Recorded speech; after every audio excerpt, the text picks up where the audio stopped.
Hello dear students, once again welcome back to our channel Gyan lab. हमने currently जो video डाली थी जिसमें हमने आपको बताया था कि बी फार्मेसी के लिए या डी फार्मेसी के लिए या फार्मा डी के स्टूडेंट्स के लिए कौन सी सबसे अच्छी यूट्यूब चैनल्स हैं, उस वीडियो से आपको काफ़ी ज़्यादा हेल्प मिली होगी। अब हम आज की जो वीडियो है और इसके बाद जितनी भी मैक्सिमम आने वाली वीडियो होंगी, ये वीडियोस डेडिकेटेड होंगी एचएससी 2023 के एस्पिरेंट्स के लिए। हम एक सीरीज चालू कर रहे हैं जिसमें हम आपको हर एक सब्जेक्ट का पीसीएमबी का वेटेज भी इंट्रोड्यूस करवाएंगे कि हर एक सब्जेक्ट का चैप्टर वाइज वेटेज क्या है, लास्ट ईयर के हिसाब से इस साल कुछ चेंजेस किए गए हैं या वैसे का वैसा ही वेटेज है, और हमारा पेपर पैटर्न क्या है। अब जब मैं पेपर पैटर्न की बात करूंगी तो इसमें मैं आपके प्रैक्टिकल प्लस आपके थ्योरी दोनों का पेपर पैटर्न कवर करूंगी। तो आपको फिजिक्स, केमिस्ट्री, मैथ्स, बायो इस ऐसे 4 सब्जेक्ट का वेटेज का 4 वीडियोस मिलेगा और इन चारों का पेपर पैटर्न का अलग से 4 वीडियो मिलेगा, यानी कि 8 videos will be dedicated on the concept of paper pattern and weightage of physics, chemistry, maths and bio.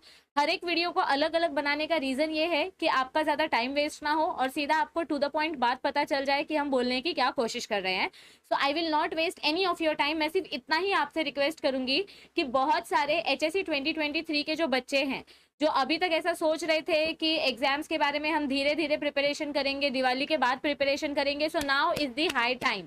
November start हो चुका है। नवंबर महीना बहुत अच्छा माना जाता है क्योंकि चिल्ड्रंस डे का मंथ है और मैं तो फुल चिल्ड्रन के सपोर्ट में होती हूँ। सो बच्चों, now this is high time कि आप अपनी पढ़ाई अब स्टार्ट करो, क्योंकि मुझे याद है हमने 14 नवंबर को अपना फर्स्ट ऑफलाइन जूम का बैच लॉन्च किया था और उस साल बच्चों ने बहुत मेहनत करके टॉप किया था। तो मैं चाहती हूँ कि अब आपको जो फ्री का एजुकेशन मिल रहा है आप इसका फायदा उठाओ। आपके पास अभी भी 3 महीने बाकी है, नवंबर, दिसंबर और जनवरी। आपका टाइम टेबल रिलीज हो चुका है, तो प्लीज अब एक भी मिनट वेस्ट मत करो, जल्दी जल्दी पढ़ाई करना स्टार्ट कर दो। और जो हमारे प्रीवियस स्टूडेंट्स हैं वो लोग प्लीज एचएससी 23 के साथ, मतलब एचएससी 23 एस्पिरेंट्स के साथ इस चैनल को शेयर करो ताकि उनका बायो और फिजिक्स का पोर्शन आगे जाके कंप्लीट हो सके। बायो की जो ओरिजिन एंड इवोल्यूशन की नेक्स्ट वीडियो है वो मैंने एडिटिंग प्रोसेस के लिए दे दी है, तो वो भी जल्दी आ जाएगी। पर अभी स्टार्ट करते हैं हम आज के वीडियो के साथ। हम सबसे पहले डिस्कस करने वाले हैं फिजिक्स का वेटेज, यानी कि कौन से चैप्टर को कितने मार्क्स दिए गए हैं, और फिर नेक्स्ट वीडियो में हम डिस्कस करेंगे फिजिक्स का पेपर पैटर्न, प्रैक्टिकल का पेपर पैटर्न कैसा होता है और थ्योरी का पेपर पैटर्न कैसा होता है। देखो इधर पे आपका जो फर्स्ट चैप्टर है, यहाँ पर आपको क्या दिया गया है, इट इज, ये देखो, ये जो मार्क्स होता है दिस इज विदाउट ऑप्शन वाला मार्क्स और ये विद ऑप्शन वाला होता है, यानी कि इस चैप्टर में से आप कितना ऑप्शन में छोड़ सकते हो। तो कंपलसरी इसमें से 5 मार्क्स के क्वेश्चन आते ही आते हैं, नहीं तो 7 मार्क्स का ये चैप्टर वेटेज कैरी करता है with option. Second chapter mechanical property of fluid, again compulsory 5 marks question आते हैं और विद ऑप्शन आपको कितने मार्क्स का यहाँ पर देखने को मिल रहा है वेटेज, 7 मार्क्स। थर्ड चैप्टर जो है kinetic theory of gases and radiation, तो ये चैप्टर भी विदाउट ऑप्शन 5 मार्क्स के लिए आता है, विद ऑप्शन 7 मार्क्स के लिए। और थर्मोडाइनमिक्स, ये चैप्टर आपको बिल्कुल भी स्किप नहीं करना है क्योंकि ये चैप्टर आपके केमिस्ट्री के थर्मोडाइनमिक्स से काफी ज्यादा रिलेटेड है, तो आपको ज्यादा कुछ नहीं पढ़ना पड़ेगा, सिर्फ थोड़े बहुत कॉन्सेप्ट एक्स्ट्रा होंगे या अलग होंगे वो आपको कवर करने पड़ेंगे। तो with option this is 7 marks and without option this is 5 marks. Oscillation chapter again आपको हमारी चैनल पे मिल जाएगा, इसका वेटेज कितना है, 4 मार्क्स है। अब इस चैप्टर में से क्या इंपॉर्टेंट है क्या नहीं है, आपके फिजिक्स में से कौन से इंपॉर्टेंट चैप्टर्स है, केमिस्ट्री में से कौन से इंपॉर्टेंट चैप्टर्स है, मैथ्स में से, बायो में से, ये सारे टॉपिक्स के ऊपर भी मैं वीडियो जल्दी लेकर आने वाली हूँ। आपकी स्टडी स्ट्रैटेजी कैसी होनी चाहिए उसके ऊपर भी हम जल्दी वीडियो लाएंगे, क्योंकि बहुत सारे बच्चों का आधे से ज्यादा सिलेबस पढ़ के हो चुका है।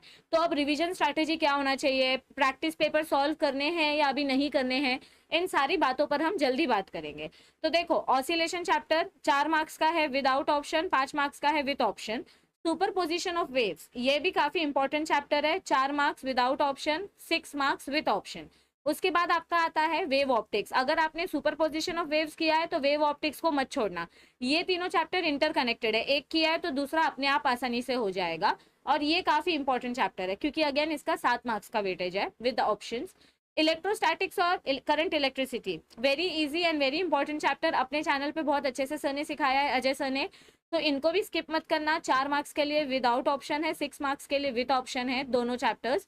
और फिर आते हैं 10th और 11th चैप्टर पे, magnetic field due to electric current and magnetic material, तो इन दोनों का वेटेज भी सेम है, सिर्फ यहाँ पर जो मैग्नेटिक मटेरियल है ये छोटा सा प्यारा सा चैप्टर है, तो इसका विद ऑप्शन 5 मार्क्स दिया है, बट बाकी 10th chapter with option 6 marks के लिए आता है। ये चैप्टर ऑप्शन में मत छोड़ना बच्चों, बहुत ही क्यूट सा चैप्टर है और बहुत ही सिंपल सा चैप्टर है, ठीक है। इलेक्ट्रोमैग्नेटिक इंडक्शन EMI, ये थोड़ा सा बड़ा थोड़ा सा डिफिकल्ट चैप्टर है, अगर आपने इसको हाथ नहीं लगाया है तो इसमें से जो जो इंपॉर्टेंट टॉपिक्स अजय सर ने बताए हैं जब ये चैप्टर पढ़ा रहे थे, सिर्फ उतना टॉपिक्स कर लो तो भी बस हो जाएगा, पूरा स्टार्ट टू एंड ये टॉपिक करने की जरूरत नहीं है। देखो स्मार्ट स्टडी क्या होती है, मतलब स्मार्ट वर्क क्या होता है, हार्ड वर्क क्या होता है, ये आपको समझ में आना चाहिए। अभी आपके पास टाइम नहीं है कि आप जीरो से स्टार्ट करो, अब आपको स्मार्ट वर्क करना पड़ेगा, तो वो स्मार्ट वर्क कैसे करना है उसके बारे में हम आगे बात करेंगे, इस वीडियो में टाइम वेस्ट नहीं करेंगे। एसी सर्किट्स का भी वेटेज काफी अच्छा खासा है और चैप्टर इजी है, तो आप इसको छोड़ना मत, इसको कर सकते हो। डुअल नेचर आपको ऑप्शन रखना है तो आप रख सकते हो, नहीं तो इसमें से भी एक क्वेश्चन तो कंपलसरी आता ही है 3 या 4 मार्क्स के लिए, तो इसका वेटेज भी 4 और 5 मार्क्स है।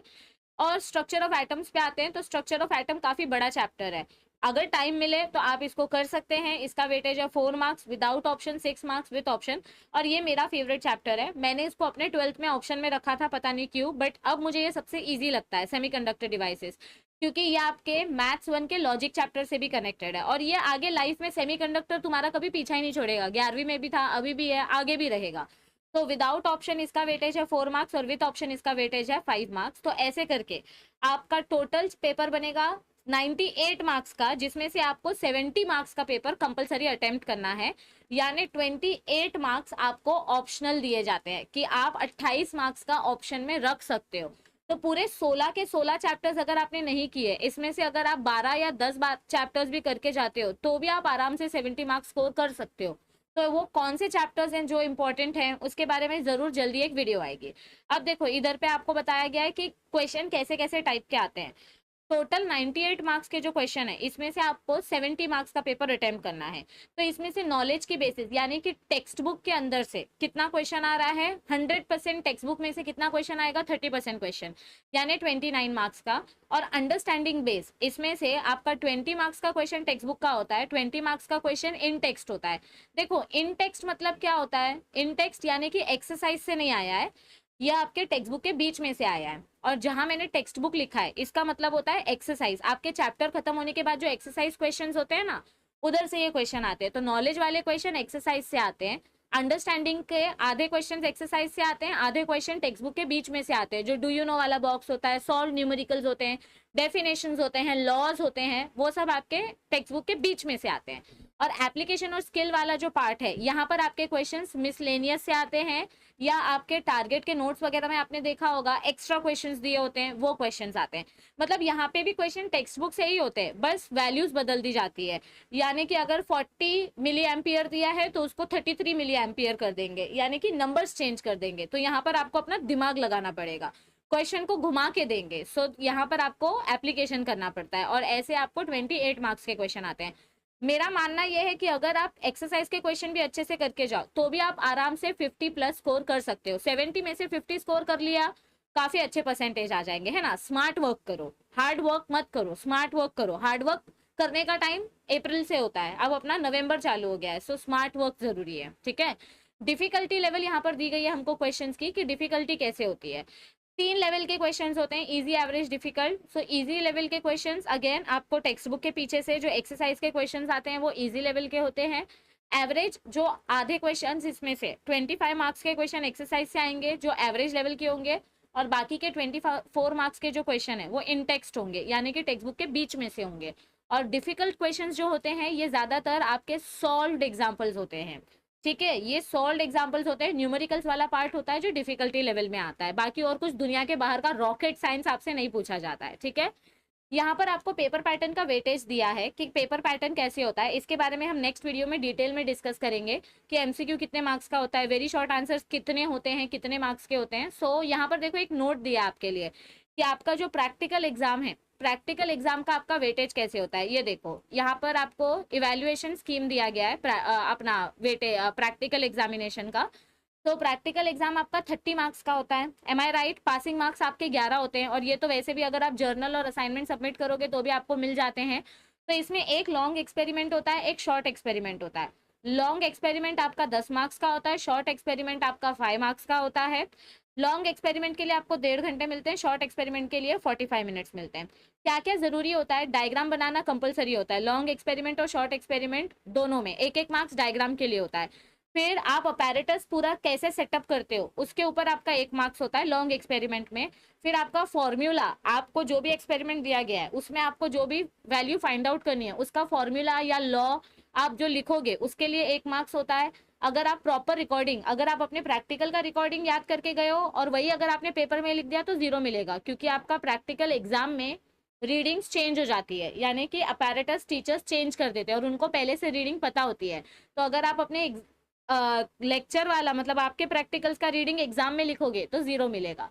तो यहाँ पे आपका ऑब्जर्वेशन के लिए 3 मार्क्स होता है। बाकी देखो आप प्रैक्टिकल कैसा कर रहे हो उसके लिए सिर्फ यहाँ पे 3 मार्क्स दिया है। बाकी डायग्राम के लिए, अपैरेटस ठीक से लगाने के लिए, क्या किधर रखना चाहिए उसको सेटअप बोलते हैं, फॉर्मूला लिखने के लिए 3 मार्क्स मिला, फिर कैलकुलेशन और ग्राफ बनाने के लिए 2 मार्क्स मिला, और लास्ट में रिजल्ट और कंक्लूजन लिखने के लिए 2 मार्क्स मिलता है। ऐसे 10 मार्क्स मिल जाते हैं।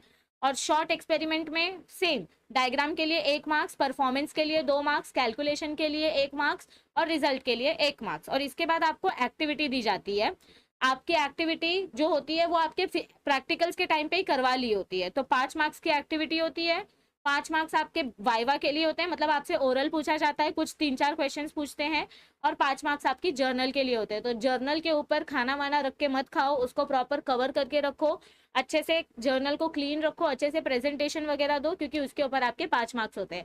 मोस्टली ये मार्क्स सारे बच्चों को मिल जाते हैं कॉलेज से, लेकिन अगर आप टीचर के ब्लैक लिस्ट में हो तो ये मार्क्स खतरे में पड़ जाएंगे। यस, तो minimum 75% experiments and activities mentioned in the handbook should be completed during the academic year।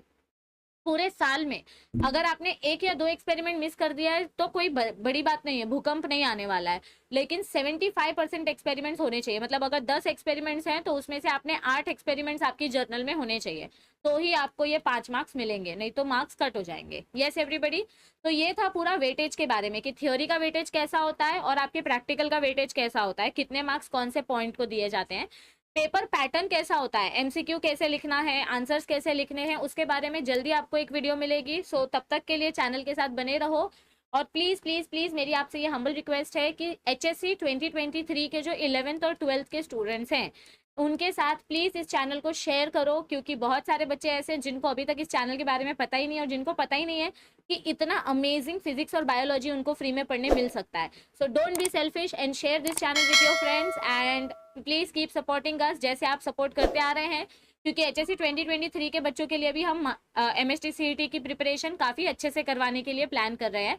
तो वो तभी सक्सेसफुल होगा जब बच्चों तक ये चैनल पहुंचेगी। तो ज़्यादा से ज़्यादा बच्चों तक चैनल शेयर करें और बने रहे चैनल के साथ। Thank you for watching this video. I will see you very soon. Bye bye, stay tuned.